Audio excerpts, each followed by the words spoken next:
Good evening, everyone. It's my pleasure as chair of the Diversity Awareness Committee to welcome you all here tonight for another wonderful presentation from our dear senator again, and Bill will be introducing him shortly. As you all know, I like to start by acknowledging all of those who have gone before us and cleared our path. But especially we give gratitude to this help me, Joan, Duwamish nation upon whose land we stand. And it's my pleasure to have Bill introduce our speaker.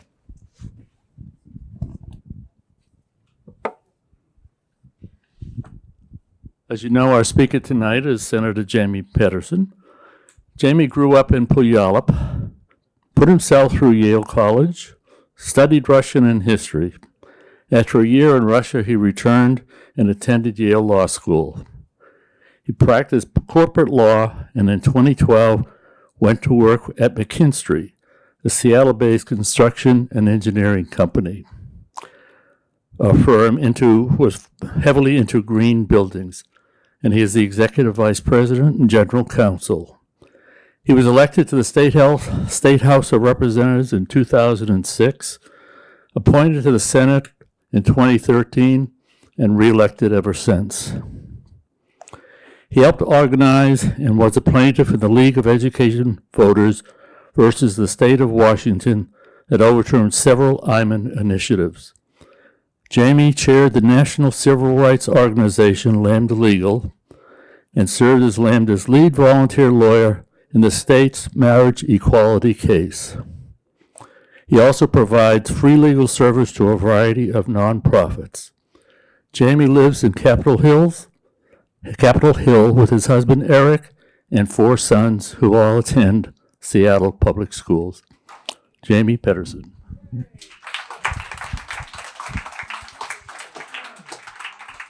Good evening, everybody. It's a delight to be here, and I'm sorry I wasn't able to be here this morning for the Whiffenpoofs. Nancy did extend a nice invitation to me, but I hope that it was a delight for everybody this morning.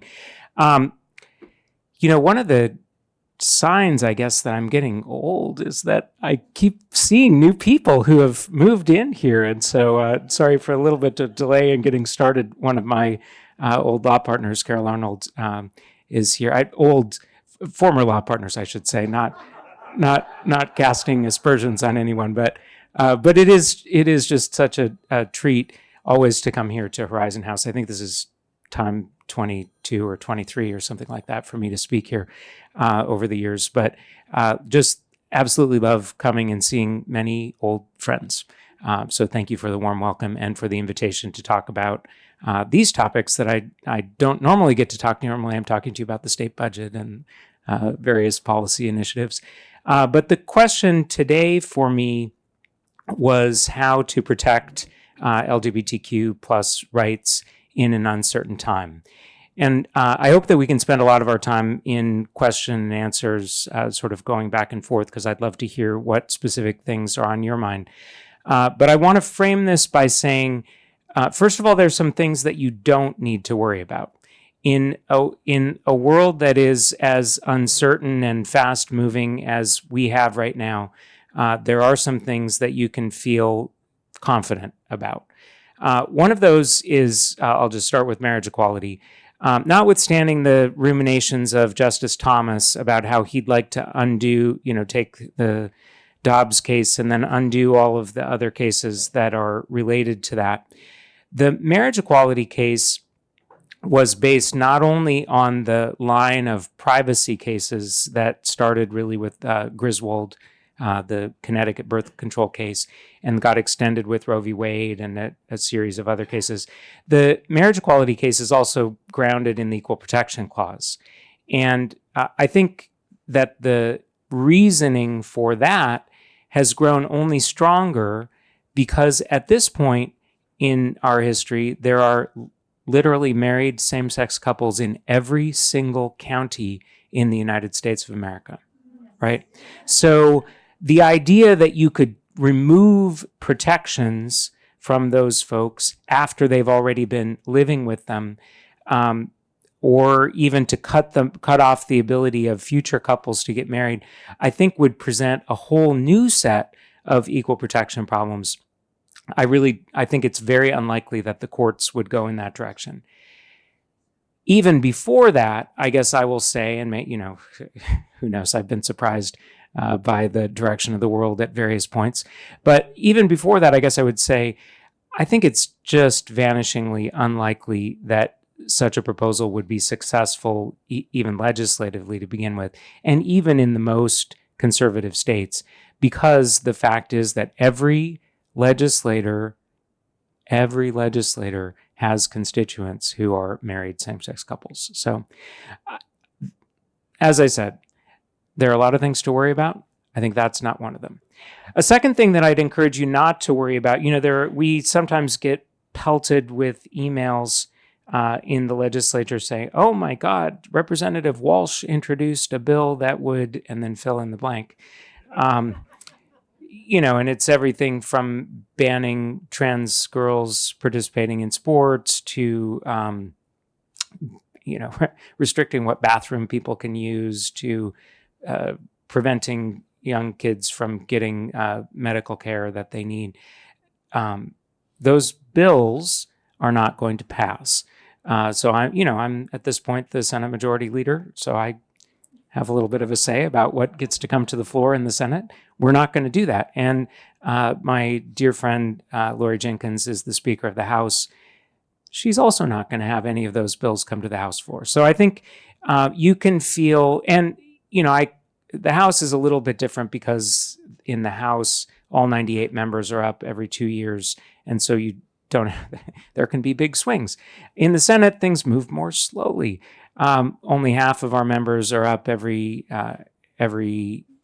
2 years, right? 2 years. So we've served 4-year terms. So the change just doesn't happen that quickly. Next year, if we had a complete wipeout, we could lose 3 or 4 seats.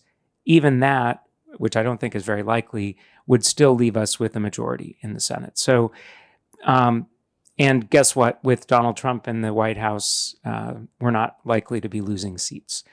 That's one of the silver linings. So I think when you're thinking about, or hearing about bills that have been introduced that seem worrisome on these topics, at least, I can tell you, spend your time thinking about your grandchildren or something else pleasant. You just don't need to spend any mental energy worrying about that. Okay, so those are the things you can not worry about. Unfortunately, there are some things to worry about. The Trump administration, I think, has just gone beyond the pale in terms of the virulence and speed of its attacks on all sorts of people and all sorts of institutions that we had previously sort of taken for granted as being sort of above that sort of thing. Let me give you one example. So Bill mentioned that I served as the board co-chair for Lambda Legal. I continue to serve on the National Leadership Council for Lambda Legal. And one of Lambda's lawyers who is working on several cases in Alabama was indicted by the federal government on perjury charges. And this is a consistent pattern with these people, that they're going after the lawyers who are having some success overturning the things that they're trying to do in court. So I think, we're just seeing a completely different level of making opponents into enemies and then trying to persecute them and put them in jail or take away their right to practice. So it's so that is something to worry about. And I wish I could give you more confidence that was going to be ending anytime soon, but I cannot. The Trump administration, on a whole variety of fronts, has tried to roll back the progress that we have won over the last 20 years.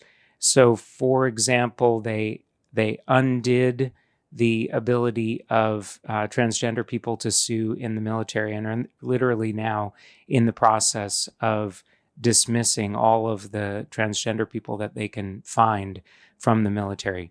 Lambda sued about that and was initially successful in getting that enjoined in federal district court. That's a case called Schilling. And the U.S. Supreme Court unfortunately put that injunction down and said that the administration could proceed with its purging of transgender people from the military. So that is a really difficult development for a group of very dedicated public servants who had, pursued careers in the military. The Supreme Court has also granted review in a case that Lambda Legal has won all the way through the district courts and the courts of appeal about a young woman named Becky Pepper Jackson in West Virginia who just wanted to be able to run track on her school track team. And, this is part of a really coordinated assault on the ability of young trans girls to participate in sports, in school sports. And, that playbook, unfortunately, is going on all the way from the U.S. Department of Education and the White House, who are literally cutting off funding to states and school districts that have refused to toe the line and kick trans girls out of organized sporting events. So that is that's a tough one, and that's a case that's likely to wind up in front of the Supreme Court.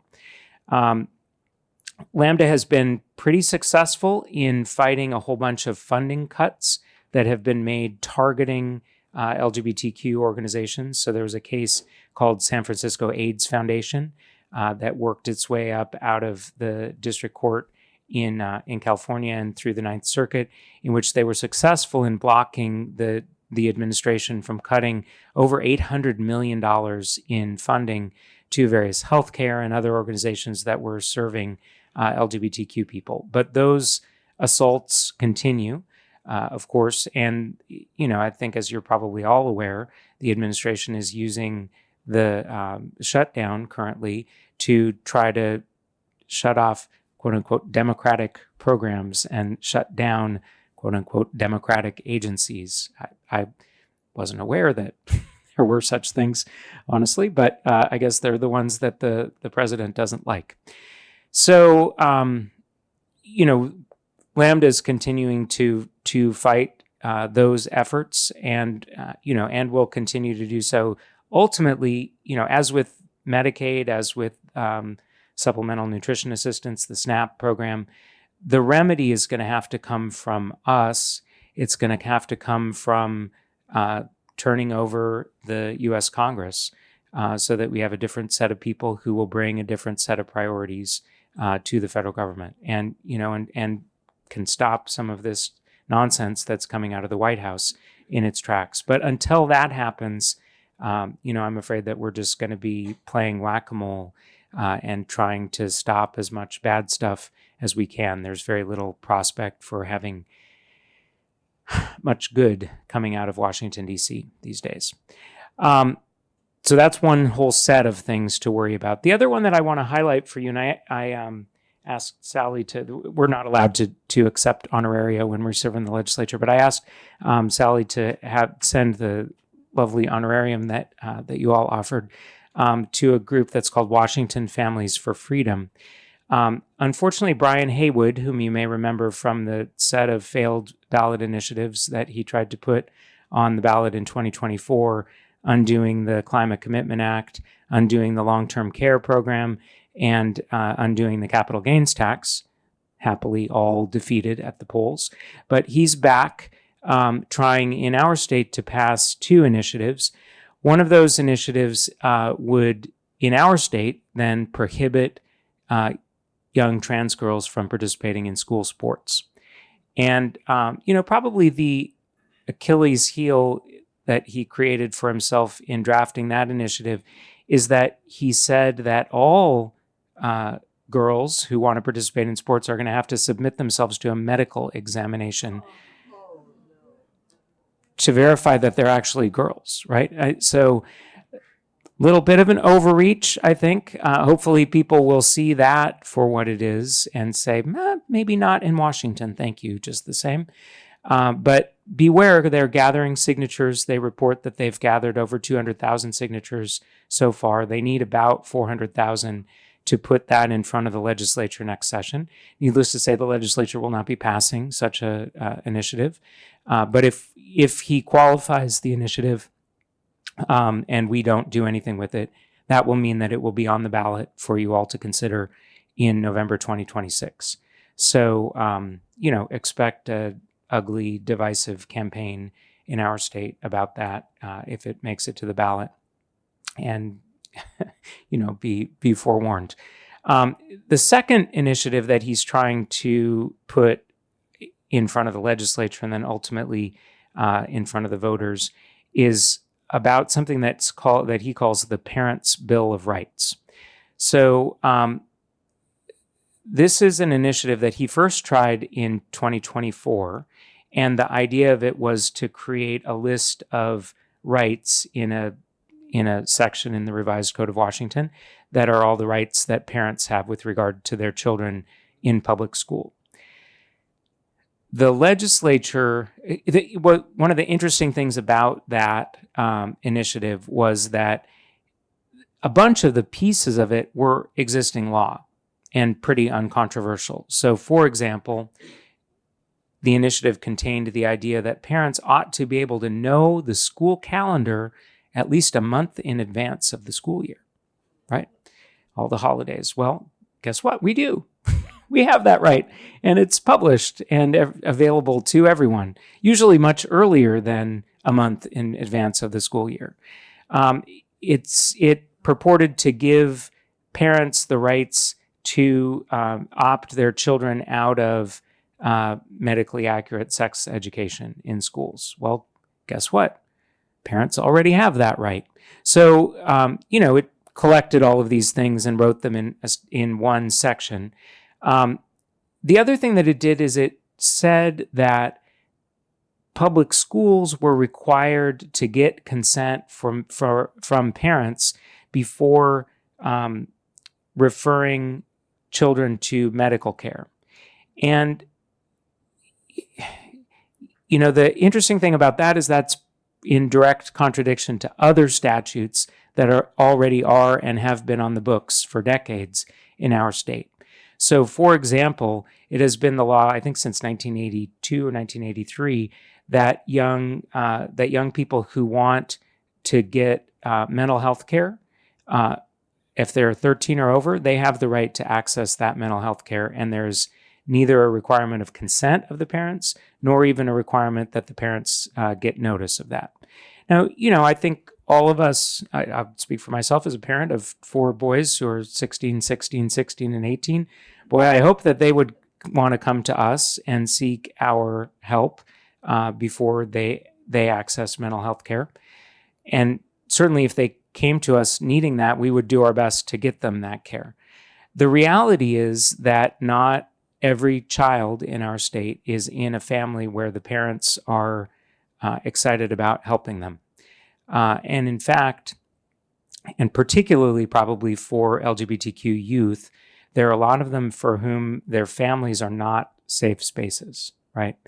And so the idea that, I think the underlying purpose of this initiative, although it doesn't say it on its face, the underlying purpose of this initiative was to say, hey, schools, if you become aware that there's a child who is considering a gender transition or wanting to be known as a different gender, then we want you to report that to the parents. So when this initiative was in front of the legislature in the 2024 session, we asked our staff, hey, this doesn't seem to amend the existing protections that we have for young people. Does it? They said no. So, well, if it doesn't amend them, then it cannot change those. Under our state constitution, you can't amend a statute with a bill unless you specifically call it out and show what you're changing, what you're adding with underlines, and what you're taking away with strikeouts. So since it doesn't do that, those protections stay in place, right? So the staff said, yes, they do. So we decided in 2024 that rather than fighting that complicated fight at the ballot box, we would pass the initiative and then come back the following year and be able to change it. So in the 2025 session, that's exactly what we did. We went in and added some more protections to the list for parents. So, for example, parents have the right to choose whether to put their kids in charter schools. It's just a statement of what the law is, right?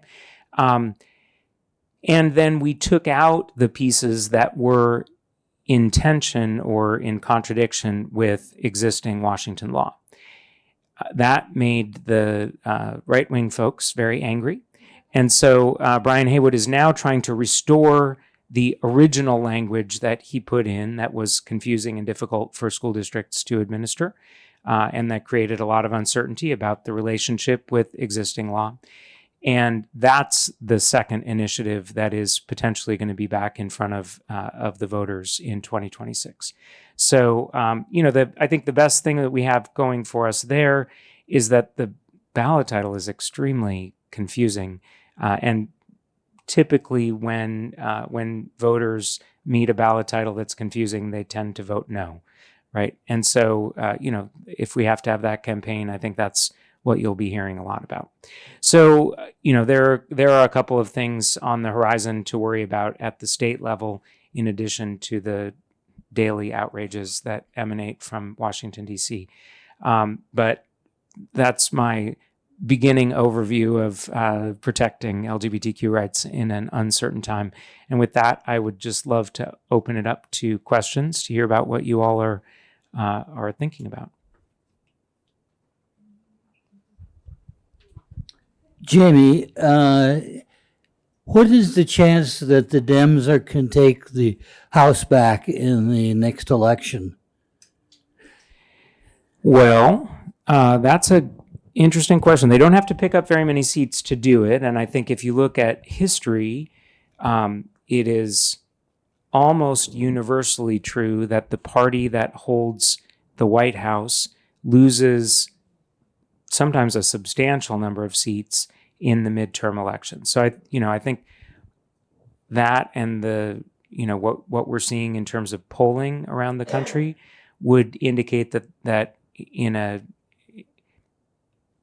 normal year, you would expect that the Democrats would retake the U.S. House. We're not living in normal times, and I think one of the signs of how desperately they're trying to hold on to power is the work that they continue to do to try to gerrymander in the middle of the decade, to take away seats from Democrats in states where they have, so in Texas, for example, they passed a redistricting plan that may cause the Democrats to lose 5 seats that they have. Now, California has put a proposition that'll be in front of voters here in a few weeks that has the potential to wipe out those gains for the Republicans by, sort of doing the same thing that they did. It'll be interesting to see what the California voters do with that. There are, you may have read in this morning's paper, there was an article about a new challenge to the Voting Rights Act that's in front of the U.S. Supreme Court right now.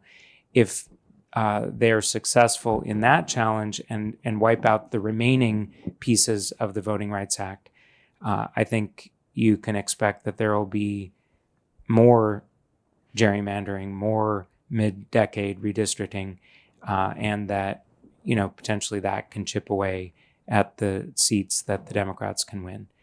Now, I'm almost eternally optimistic.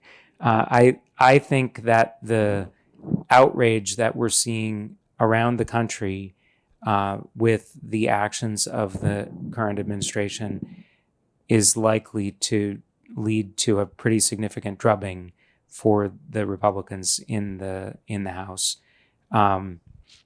And that should put us in a position where at least there's a way to negotiate with a Senate that is by its nature meant to be bipartisan, right?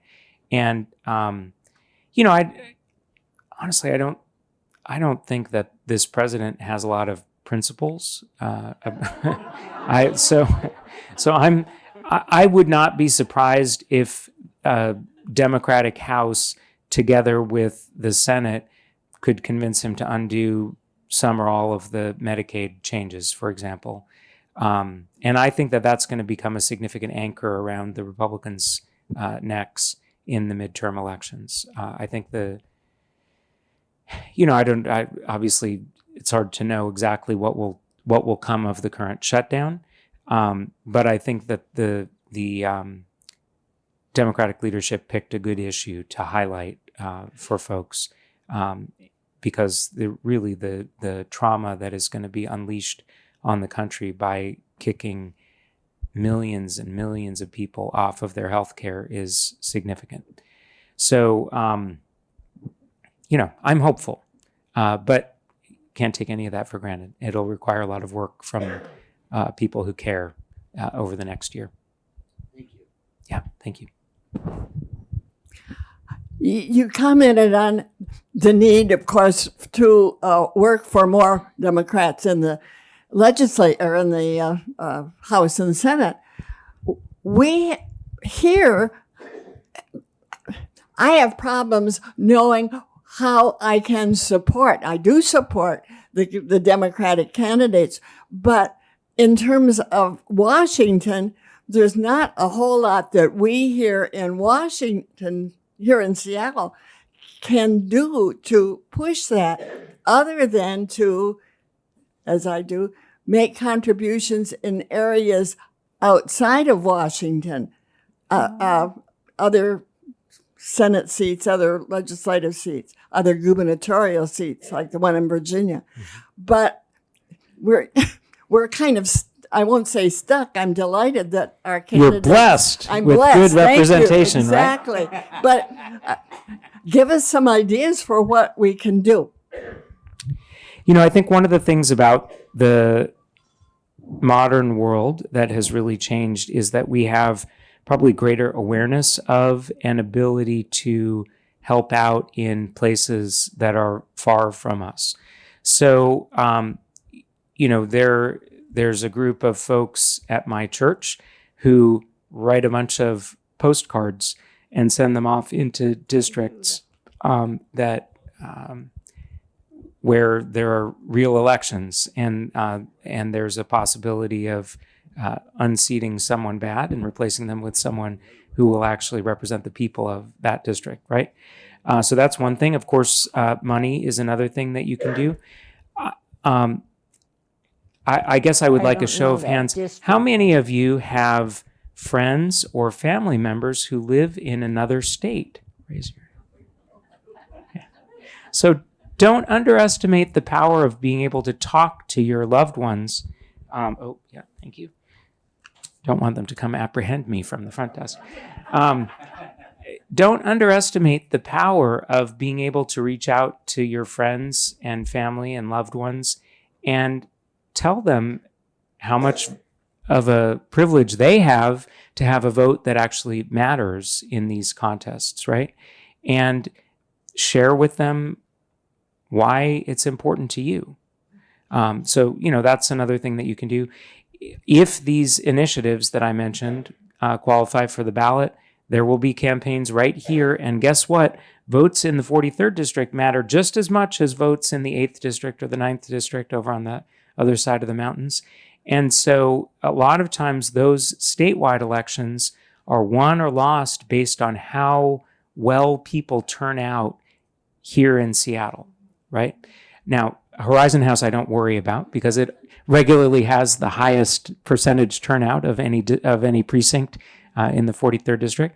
But again, folks who are in other places and whom you can encourage to vote. So those are just a few things that I can think of right off the top of my head that are ways that you can be involved and influential far beyond First Hill.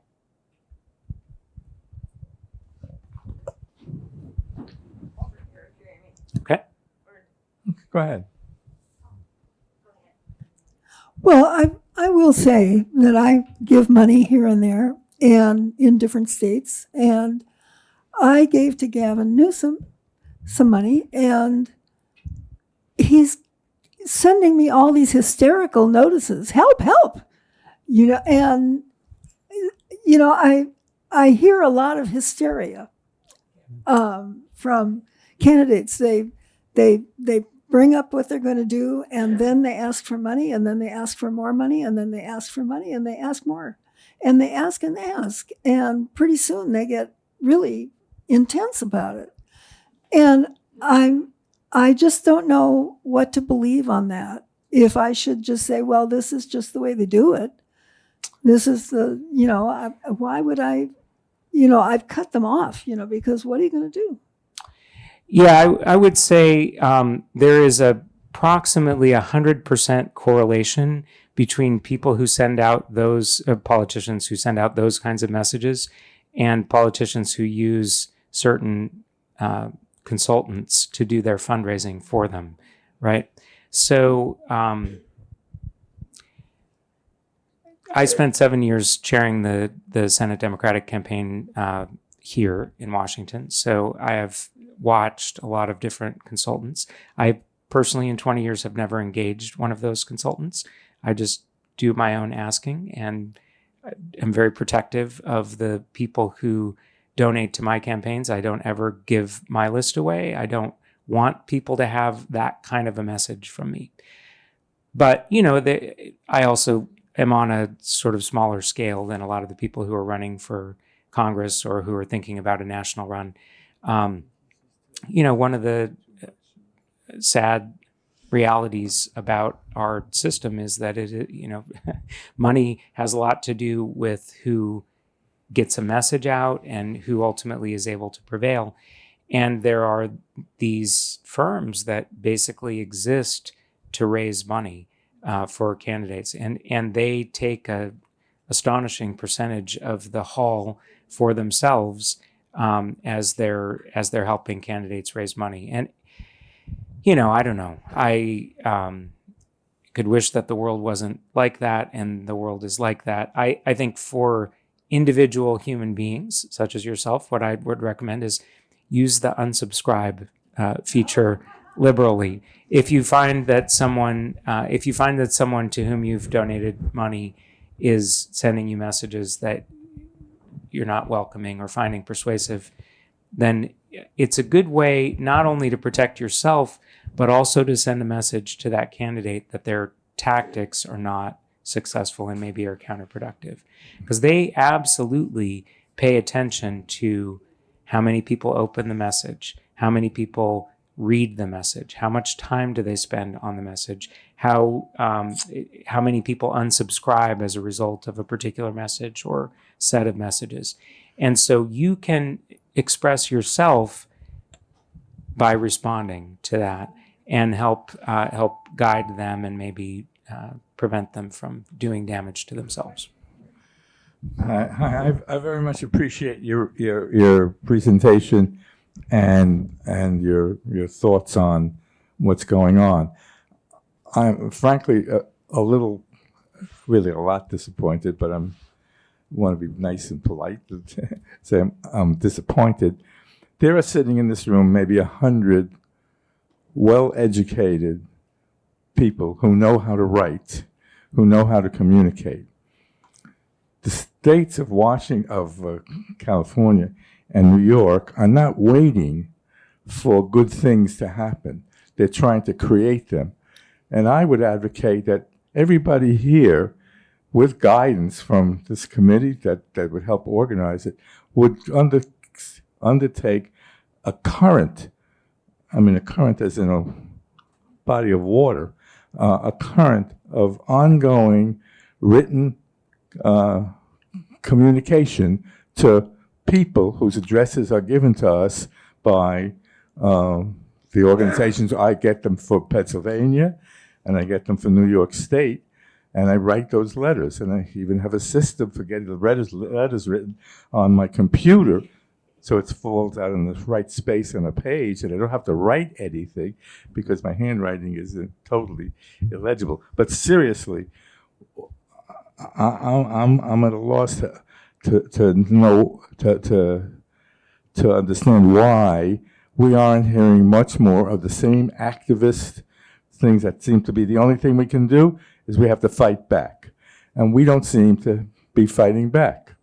We seem to be accepting the status quo and hoping it'll come out. Maybe I'm overstating it a little bit, but I think we can do a lot of letting lots of people know how this bunch of senior citizens feels about the things that are happening to our state.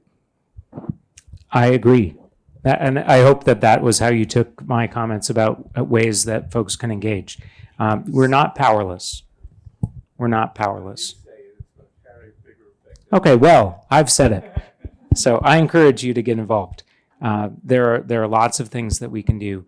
And, frankly, that I think we all have a responsibility to do, given the absolutely extraordinary assault on our democracy that's going on right now. I think there's one back there, Sally, and then I'll. You talked about the legal aspect, the legislative aspects of the problem. What I'm concerned, and truly deeply concerned, is because of what is emanating from Washington, D.C., the acceptance of the fact that we can murder people. It's acceptable. It will also eventually penetrate into the society, into the psyche of the people, that it's also all right to go against the LGBTQ community. I grew up in Nazi Germany as a non-German. I saw what happened to people. I mean, I was still small, I was still a child, but I saw what happened to people who were other, whether it was LGBTQ, whether it was Jewish, whether it was Roma, whether it was people with mental problems. They were eliminated, it was acceptable by society to have them eliminated.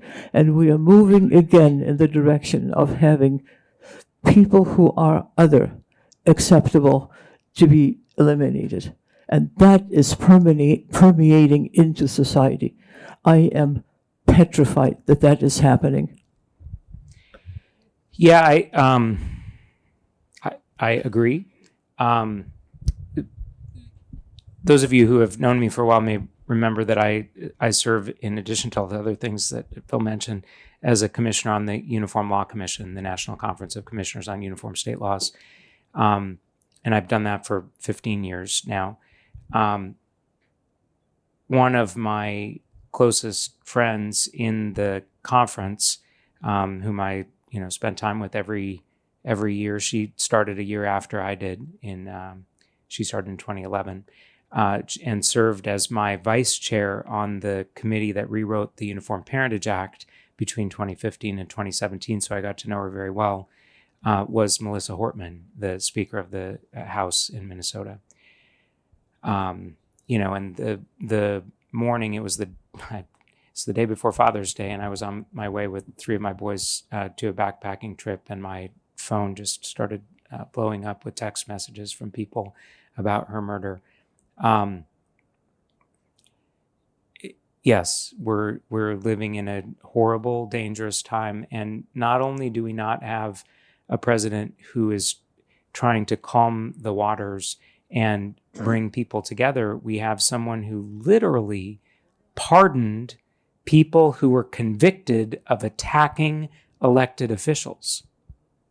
And so what do you think is going to happen if that's the kind of violence that you're sanctioning, encouraging in the country? Both my lieutenant, the week after Charlie Kirk was murdered, both my lieutenant governor, Denny Heck, and the senior member of my caucus, Steve Conway, who's from South Tacoma, 82 years old. This is probably his last session, but he serves as our president pro tem in the Senate. Got bomb threats at their house. Steve was down in Olympia, actually, at a select committee on pension policy meeting. And so alone at home was his 82-year-old wife, Georgia, who's waiting for hip replacement surgery, so she's not very mobile. And, you can just imagine the terror for her of having a whole set of police show up at the front door and say, you have to evacuate immediately because there's been a bomb threat. And they remove her from her house and then send bomb-sniffing dogs through their closets and their kitchen, whatever, and put red tape up around the whole perimeter of their property. I mean, this is the world that we're living in right now. And my prayer is that it ends, that phase of our history ends soon. And for that to happen, we need people not to be quiet and complacent and just bury their heads in the sand and hope that it'll pass. We need people to speak up and insist that that's not the kind of country that we want to live in, right? And, I think Donald Trump's going to be gone in 3.5 years, or 3 years and 3 months, who's counting? But the thing that's worrying for me is that knowing everything that was knowable about that man, 77 million people in our country voted for him to be the president. And that's not going away, folks. That is something that we have a duty to talk to our friends, neighbors, family members about, and just insist that we are better than that. We are better than that. Okay. And my question. Oh, sorry, Sally. I'll get to you next, Andy.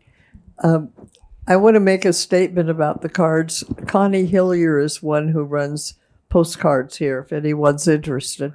And everything written must be printed because young people don't. What? I do have one son who learned how to do cursive. All right. And the other thing is that in being on the corner, some of us just after George Floyd's murder said, what can we do? Well, we may be old, but we can go stand on the corner. And we've been there every Friday, noon to 1, for over 5 years now. Some of the people have. And the other thing, in the young people, I always ask them if they're registered to vote. And I've never had a younger person not say thank you for being on the corner. And you have young people. So the question, but first that's one question. How are they adjusting to all of this ugliness? And the second part of the question is, I read in the Seattle Times, the end of September, something that was shocking to me because I'm 90 and so I'm old enough to have a father who was a Southern gentleman and women were revered, if you will, and remember that they were always treated, you opened the door or whatever. And this man and 3 students beat up a LGBTQ woman on the streets of Seattle. And I want to know how much news is not making our papers these days, and how do we support them? Wow, that's a lot. Okay, so Sally, first of all, let me say for Connie and for all of the folks here who are and remain active in trying to make the world a better place, and many of you write to me regularly. Thank you for that. Thank you. It is one of the things that keeps me optimistic and happy to continue doing this public service, because I'm just so proud to represent folks like the people who live in my district and who are firmly committed to making the world a better place. So I really appreciate that. And I hope that all of you will take heart and none of you will give up in the face of what sometimes seems like just overwhelming, depressing, badness, right? Our job is to be happy. Yes, and that's a decision that we have to make every day, right? So thank you for that. My son Trigva will be voting in his first election here when I imagine next week we'll get our ballots, right? He we said, Trigva, are you registered? Well, they registered. One of the things that we did in the legislature a few years ago is we provided for pre-registration of 16 and 17-year-olds. And so in their U.S. government class a year ago or 2 years ago, they registered him to vote. And so his ballot will show up, and we'll help him do that. And that'll be a lot of fun here in a week or so. My younger sons are all 16 now, so they are also pre-registered to vote. And, we have a lot of, as you might imagine, with 4 different human beings, there's a variety of perspectives that they bring to the process. I would say,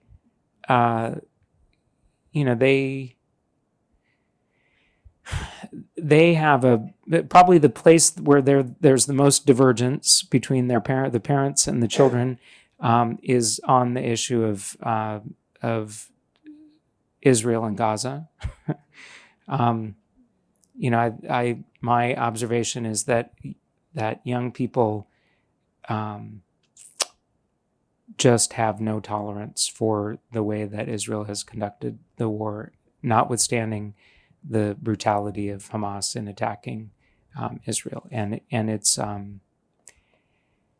it has. I'm super happy that the war is over, because that has been a very uncomfortable set of conversations. More generally, though, I would say they're largely aligned. I think they think that Donald Trump is atrocious and not funny, and then on the other hand, that's almost all that they've known for their time growing up. Trigva was in 3rd grade. Our oldest was in 3rd grade when Donald Trump was elected the first time. And so you just think about how that man has dominated, even when President Biden was in office, how much he has sort of taken up the airspace over the last 9 years. Like that's most of their life. So,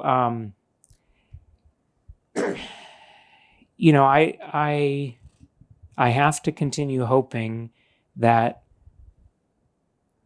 trying to think of people who disagree with you as opponents who might be allies on a different issue and not enemies, and working at building relationships with people with whom we have disagreements is ultimately going to heal our country. And that's what I just try to do all the time myself.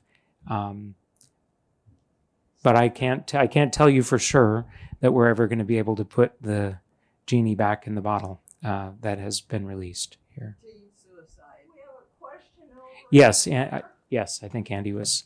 Thank you, Sally. Jamie, you've recently been on a couple trips abroad, including to some pretty far-flung places. I was wondering what your sense is of our reputation abroad, what's happened to it, and what the lasting legacy is to be, and how long for what we're now having to endure. Wow. Okay. So, yes, I was. I'd had a lovely summer. So the first trip that Andy, I think, is probably referring to is that I have sung for I don't know how long, for 40 years almost now, in the Yale Russian Chorus, and so the chorus traveled with a bunch of alumni this summer to Armenia and Georgia. Now, we had to travel under a pseudonym as the Yale University International Chorus because the Russians are not, as you might imagine, necessarily beloved in those parts of the world, and we couldn't sing all of the Russian music that we would normally sing. I would say, and that's a whole, I could talk for an hour about that trip and that experience. I would say in that context, there was a lot more focus on the Russians, a lot more discussion about them and Ukraine than there is about what's going on with the Trump administration. Americans are curiosities more in the Caucasus, I think, and that we were welcomed, and I don't think any of that rubbed off on us or was, created a sense of unwelcome for us. Later in the summer, there's there's a group called the National Conference of State Legislatures that is sort of an organization for a sort of a, well, it's what it sounds like, a conference for all of the people who serve in state legislatures around the country. One of the things that they have done for the last 10 years or so is they've done a leadership training program for people who have become the Speaker of the House in the state or the Senate leader in the state, which is, that role is called different things in different places. So I went with a group of 12 folks from Maine, Rhode Island, South Carolina, Utah, Wisconsin, Missouri, Kansas, Alaska, sort of all around the country, eight Republicans, 4 Democrats, to Normandy, France, where they gave us morning sort of classroom lessons about that were organized around the themes of imagination, risk, courage, and sacrifice, and then took us out in the afternoons with an extremely knowledgeable tour guide who worked for the American Battle Monuments Commission, who then took us to the Normandy sites from D-Day and from the landing after that, and used those stories of the Normandy campaign to illustrate those leadership principles.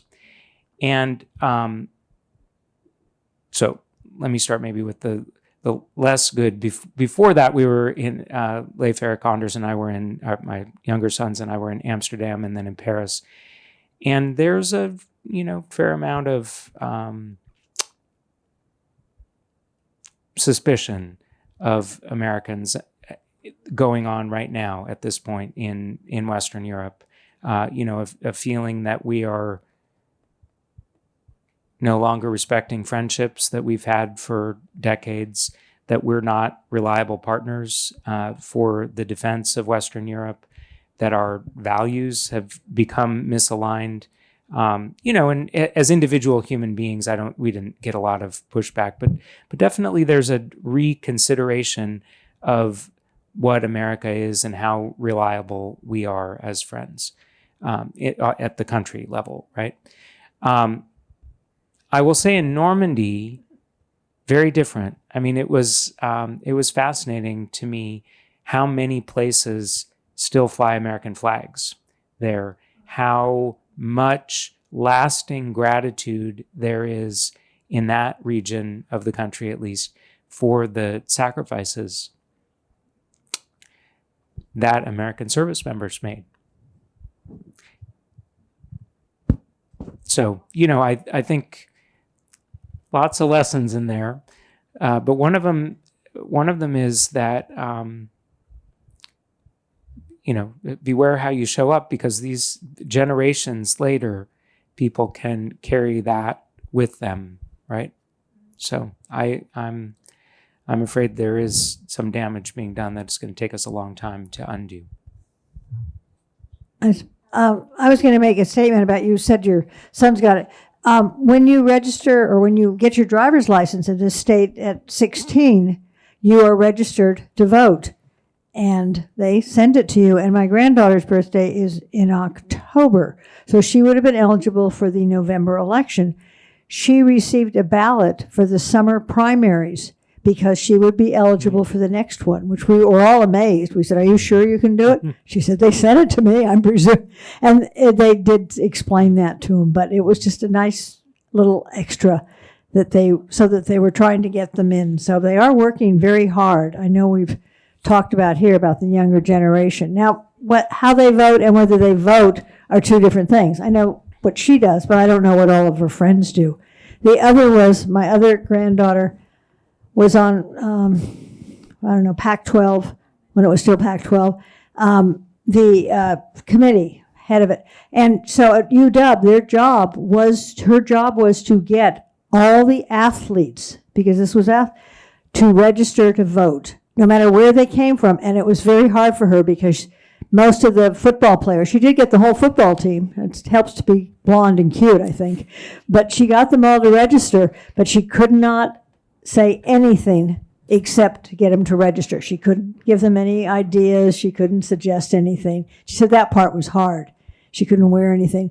But they did all register, and they have now fixed so that on election day, they don't have practices for the athletes on the, at least it was the Pac-12. I don't know what's happened now that they've all divided. But so that they did work on getting them out to vote. So that was sort of a nice thing. Yeah, thank you. We have worked very hard in this state on what we call access to democracy. So we have done automatic voter registration. So when you get your driver's license or when you sign up for almost any kind of state benefits, you are encouraged to vote. We allowed people to register to vote all the way up to election day. Now, it's a little more complicated if you do it on election day because you have to go to a special place. But people who become aware of the election on election day can get registered and cast a ballot. We stopped requiring people to put stamps on their ballots to return them by mail. So we do the pre-registration, and we have schools encourage that for young people. So if you have other ideas, we welcome them. We really, really believe that democracy is better and stronger when everyone is participating in it, even if they don't vote the way that we want them to vote. It's funny, people have minds of their own, but that is the point of the whole system. So thank you for sharing that. I'll say when my kids don't have driver's licenses, maybe eventually we'll let them do that. We get them Orca cards. So they, and of course now there's free transit. One of the things that we did a few years ago is we passed free transit for all people under 18.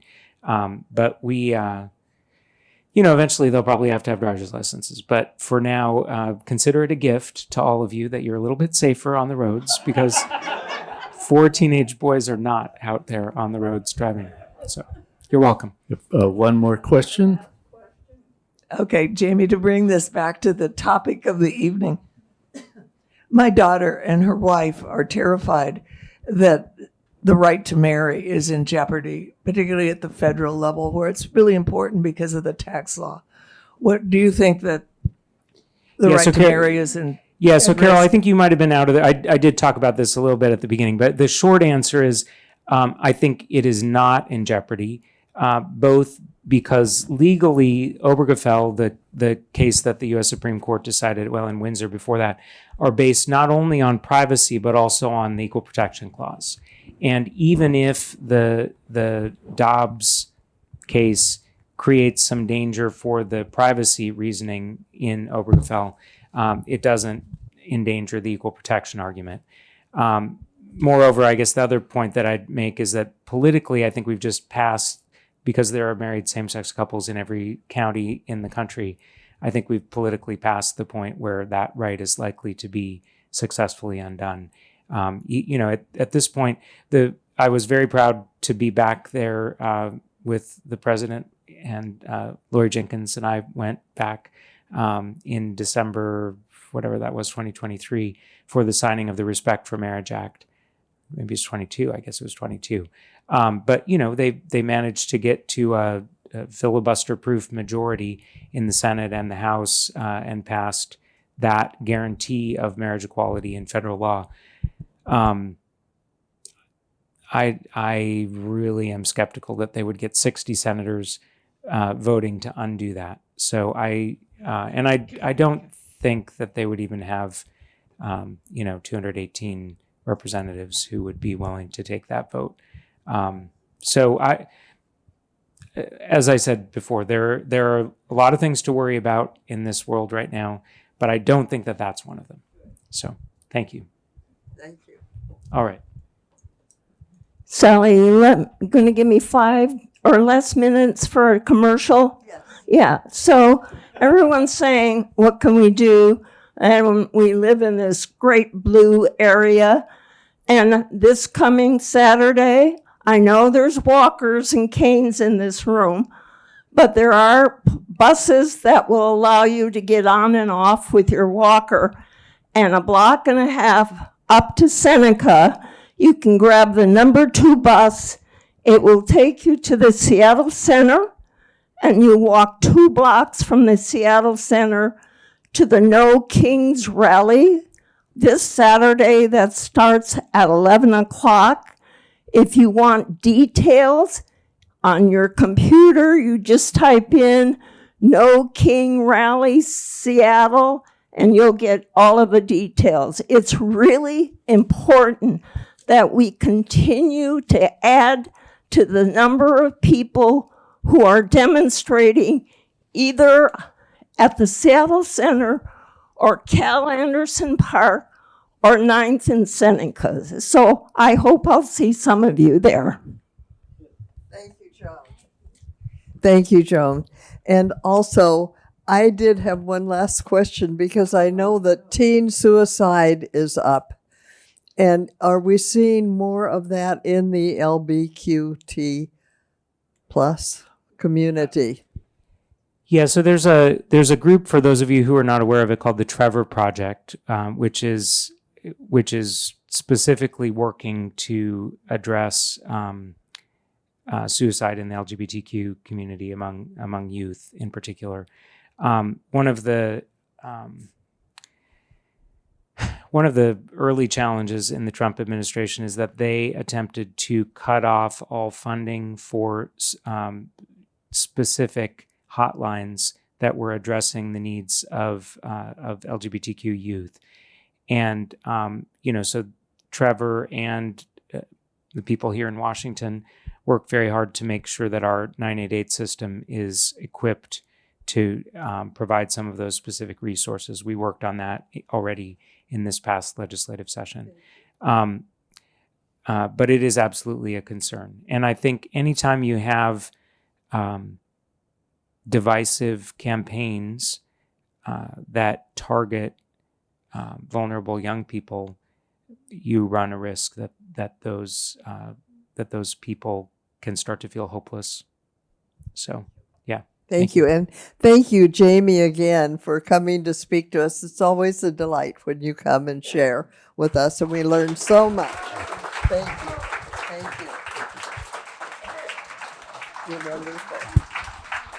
And I just want to leave you with a Native American word tonight. We will be known forever for the footprints we leave. And my other thought is, if you can make anything better, whether it's picking up a piece of trash off the floor, please make it better. Thank you and good night.